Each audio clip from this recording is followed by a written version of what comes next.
Welcome to Music and Medicine. I'm your host, Dr. Moshe Lewis. Really excited to be joined today by my co-host, Kathleen Bradley. How are you, young lady? I am well. Thank you, Dr. Moshe Lewis. And I must say real quick, I have had the opportunity to look at some of your shows you did, Music and Medicine, prior to me being your co-host. And I am really quite impressed. You've had such a wonderful roster of entertainers and actors and songwriters and different people. And I just want to let the people know, if you get an opportunity, please go look online and find us on YouTube. And there's so many wonderful shows and interviews that you've done. And I'm just very proud to be here with you. And thank you for having me as your co-host. Sure. Well, absolutely. It only gets better with you being here. And of course, the talent getting to be phenomenal. Today, we have one amazing young lady with us, Kendra Erika. And there are so many reasons why we want to have you on. Besides the fact you're working with Edna, who we love, my daughter is named Kendra, which you wouldn't have known. Oh. And our show, which you may have heard the name now since she mentioned it, is called Music and Medicine.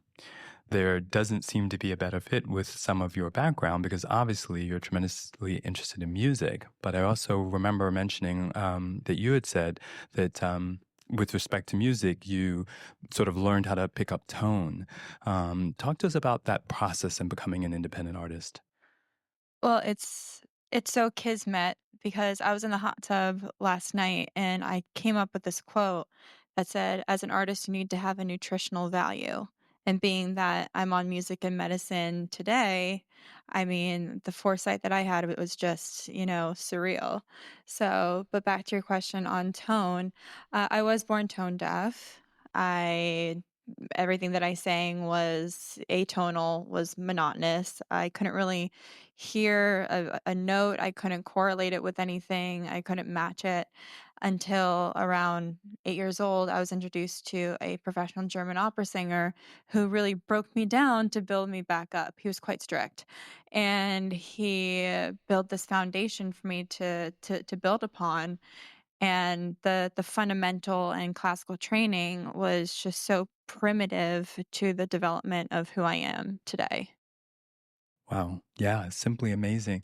Talk to us about this process because so many of us hear about how complicated it is to be an independent artist. And you may have caught some of the last interview where we're talking to somebody who's been in the industry a very long time. And so you've definitely been able to achieve some incredible strides with topping Billboard chart with your music. Just talk to us or share just a few secrets, I know you can't share them all, of what it really has taken to really basically come into your own as an artist independently.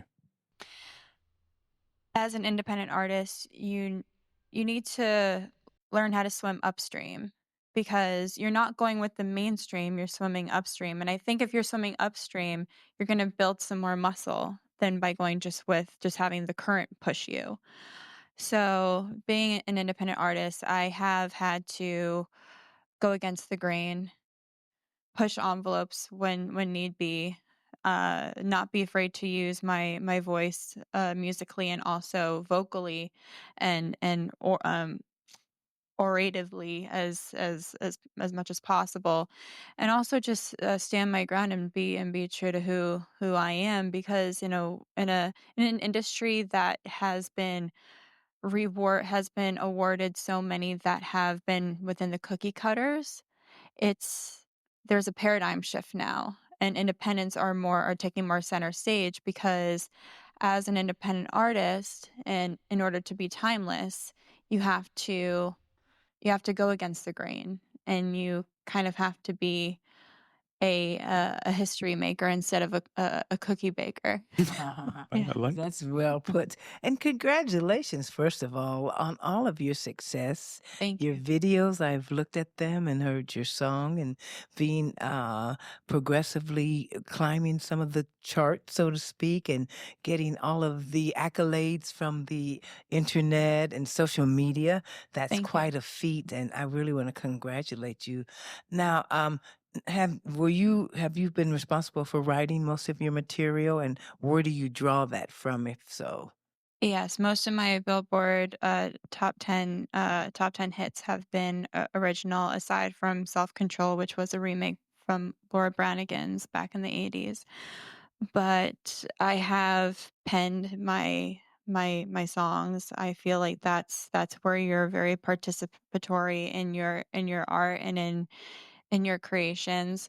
And where I pull from is from experience, from my viewpoints on social topics, political topics, spiritual topics, and I always make it a point to have a very philosophical conversation with whomever I'm working with in that moment, the producers, the songwriters, because when we're operating from that obligatory place of we need to operate within these four walls, like we can't offend this person, we can't offend that person, that's when we're not true to ourselves. But it's all about in how you pen it, how you sing it, and how you stylize it.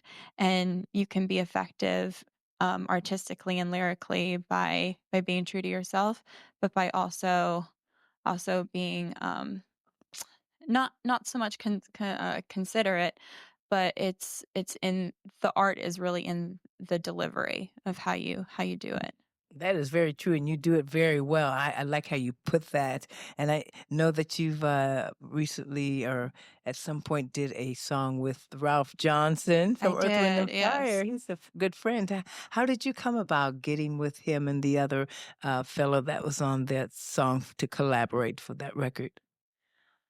When it came to deciding a jazz track that I wanted to do. I wanted to remake Witchcraft by Frank Sinatra. Frank Sinatra has been, as they call in today's word in today's vernacular or slang, spirit animal of mine. He's always been a great inspiration, but when I wanted to do a remake of Witchcraft, I really do think that the alignment was Ralph Johnson coming into the fold and into the project and bringing in Myron McKinley as well to help orchestrate and to really put this all together. And I think it came out very spellbindingly.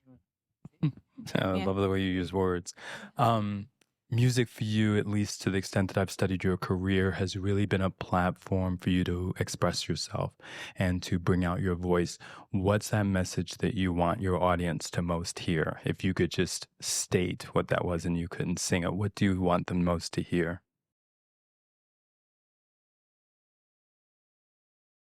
Funny enough, I want them to hear the tone because I built that tone, being that I was tone deaf. I'm no longer tone deaf, and there's a tone there, and it's a tone that rings clear and that cuts through the dimensions that are that kind of put us in question of who we are. Sure. If you don't mind, Yeah. introduce yourself again and tell us about the song that we're going to hear you sing. Hi, my name is Kendra Erika. I'm a #1 Billboard recording artist, and this is my latest song, Body Language. And I wrote it with Alice Mia and Marvin Bousseau. And it is about a form of communication that is so underrated in our world today, be it friendships, relationships, or any sort of dynamic that we're dealing with. And for someone who wants to enjoy it more on a surfacey level, body language can also mean how you're moving on the dance floor and just moving whether you're working out or just on the move itself. Your body is always talking. Well, a pleasure to have you again. Thanks to Edna to help introduce us to you. And I really also enjoyed listening to your music as well. And the number of views that you have on YouTube continue to climb, and we wish you continued success and Thank you. certainly appreciate you giving us time today. We look forward to hearing you. Thank you so much. Thank you.